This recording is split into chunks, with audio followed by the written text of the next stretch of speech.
Good day, YouTube. Today we're taking a bit of a quick and fun look at a comparison video between Linux Mint 21 on the left-hand side here versus Pop! OS 22.04 on the right-hand side here. Excuse the singing there, absolutely. I think it's from a 2006-ish movie called Music and Lyrics.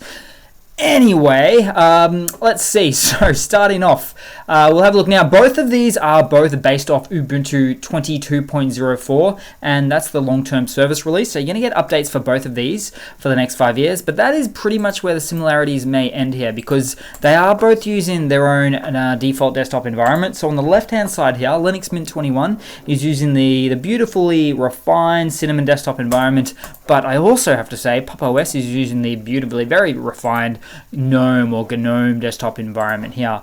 So I'll just jump across firstly to Linux Mint, where we've got the categorization of apps. You can search by app, that sort of thing.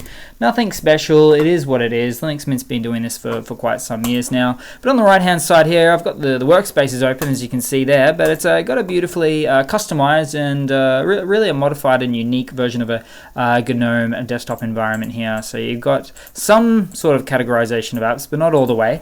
And you can search for things there as well if my keyboard would be to work.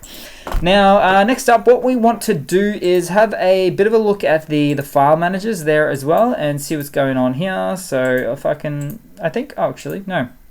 It was just freezing. There we go.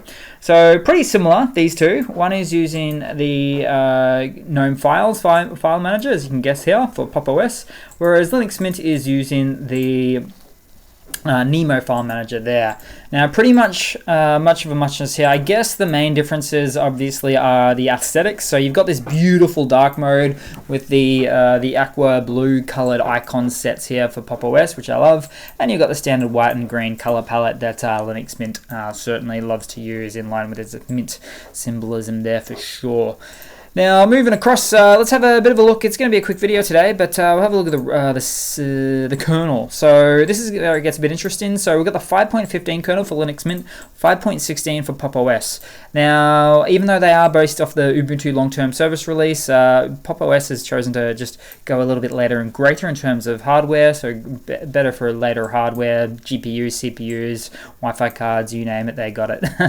But last but not least, let's have a look at the CPU and RAM usage on boot up. CPUs idle enough for both of them. Now this is where they really fall apart or show their differences here, because Linux Mint's using about 720 megabytes of RAM on boot up, whereas Pop! OS is using about 1.65 gigabytes of RAM on boot up. So this is no surprise to me. GNOME does use double, maybe even triple in some instances, in this case 2.5 times the amount of RAM as any other Linux desktop environment. So it's not great. So you're going to want a high-end PC, at least a fast CPU, and a decent amount of RAM for this operating system here. It is beautiful, it is refined, probably my most preferred type of GNOME desktop environment for any Linux distro, but this is the downside, so you got to take it as it comes, really. So that's about it, guys. Thanks for watching. Please leave a comment, subscribe, hit that like button, and I do hope to see all of you guys there in the next one. Cheers.